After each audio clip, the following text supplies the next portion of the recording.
this guy Dylan right here is finna get a trim. A barber's trim hair a lot different than beauticians. Beauticians use their fingers like this. Barbers always use the black side up. You come up. Say like if you could see the hair right here. I'm going to take Dylan and make sure that his hair is even across here. So I'm going to take and cut this piece off of Dylan. I'm going to hold my shears like this. I'm going to put my finger in here. My back of my finger lies on this tongue. My pinky finger lies on this tongue.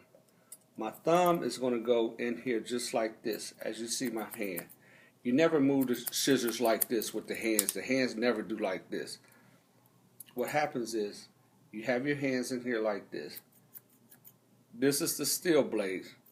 This is the moving blade. The thumb does all the work. Like this. So, what I'm going to do with Dylan's hair, just to show you, barbers normally cut around the sides of the perimeter first. Say like this head right here. If I was going to cut the perimeter, I was going to cut where Dylan's ear is at and do a perimeter. I would trim his hair in the direction that it needs to be trimmed, all the way around his line up and everything like this. Then I will come back after I'm done, start on my guideline. You always want your guideline to be up on the top of the hair. You don't want to start down here as a guideline. But if Dylan wasn't wearing all this long hair, but they put their long hair on Dylan so you can practice trimming.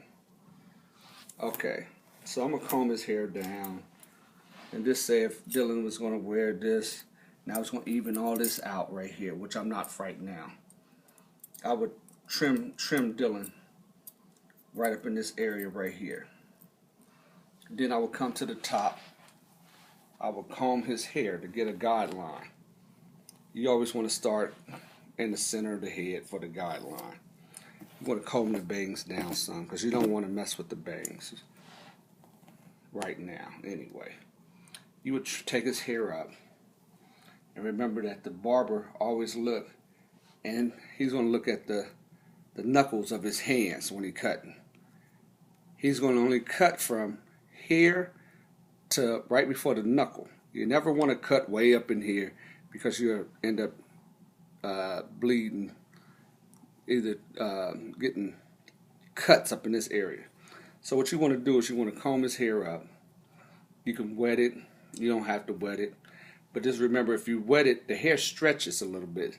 So if you're going to make his hair, he wants his hair long, not too much taken off. You never want to wet it and cut it shorter. If you're going to wet it, just make sure that you don't cut it as short. Know how much his hair can give, stretch. So I'm going to take a little piece off his hair real quick to show you. You want to come up. I'm going to make sure it's going to be even. So I'm going to come up to about right here where I see these hairs is not coming no more. And I'm going to cut across with Dylan. And remember I said I'm not going to cut it past my knuckles. And you can see the guideline right here that I created. And I'm going to come and cut a little bit more. And you can see I'm going to comb him up. You can see how straight it looks now across this part right here. I can use that guideline, go to the next one. You'll see a little bit more hairs that's longer. I'm going to cut them.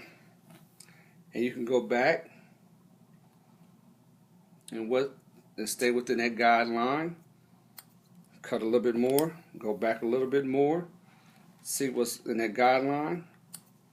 Cut. Come back. Go what's in that guideline. And you can see my guideline right up in here.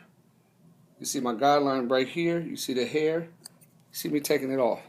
After you get done, you're going to remember you went straight back like a mohawk. So you're going to remember that Dylan's hair has a guideline in there now. And I'm going to take and I'm going to look for that guideline. If you see right here, you see a guideline right up in here. So now I'm going to go across and trim his hair with that new guideline. And you're going to come back. You're going to go back a little bit farther now till you get to the where your guideline doesn't exist no more. And you're going to bring it up. Can you see that? And you're going to go over. And you're going to come back a little bit more and go over. And remember that he's going to have a guideline on this side of his head. He's going to have a guideline on this side. And you only want to cut it to the, not all the way to the back part of the head where the head is starting to curve. You just want to cut it to right before that curve. And then what you can do is you can come over and catch his guideline over here on the side too, because he's going to have a guideline. Okay. So what you're going to do is you're going to come and you're going to cut it like this. And you can go from there, pull out and look for that guideline and trim. All the way over, all the way over, all the way over, and all the way over. Being that I'm going to let my daughter keep practicing on his head, I'm not going to take a lot off. I just want to take a little bit off at a time so she can get comfortable of cutting Dylan's hair. But to recap, remember to put the guideline in right up in here. You want to stick a guideline in, comb his bangs down a little bit, and practice this. Put the guideline in, coming over to the side, work your guideline all the way to back to where his hair is going to curve a little bit. Not all the way to the back, but just a little bit into that curve a little bit where it's getting ready to curve. And then work the guideline all the way back on this side, and then come back here, look for that same guideline that you have, and work yourself to the left of the person's head. You did the right side, then go back to the left, and then work your way over, looking for that guideline and trimming it. With his bangs right here, you can let his bangs hang. Say if you wanted his bangs this long, which nobody wants their bangs hanging all the way down to their nose, but he might, because he might want to pull it back. And that's understandable. He might want his bangs to come down to the tip of his chin, if that's his thing. So he might want to comb back. He might need a comb over or something. And if that's the case, you want to comb the hair down, trim to his desired length, and then you grab just that little center portion, come down, trim to that desired length. And you really want to go in front of the person because you want to be able to look down. You want to be able to look down and trim Dylan a little bit down right here. Go over, get some more of the hair.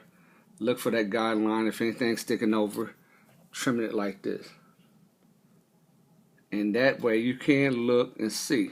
Now you might say, well, you didn't say about combing it down and doing it this way. Because Dylan's hair is this long and I'm a barber, and I understand what beauticians have to do too, unless you're going to flip his hair back up to check, which you can do that.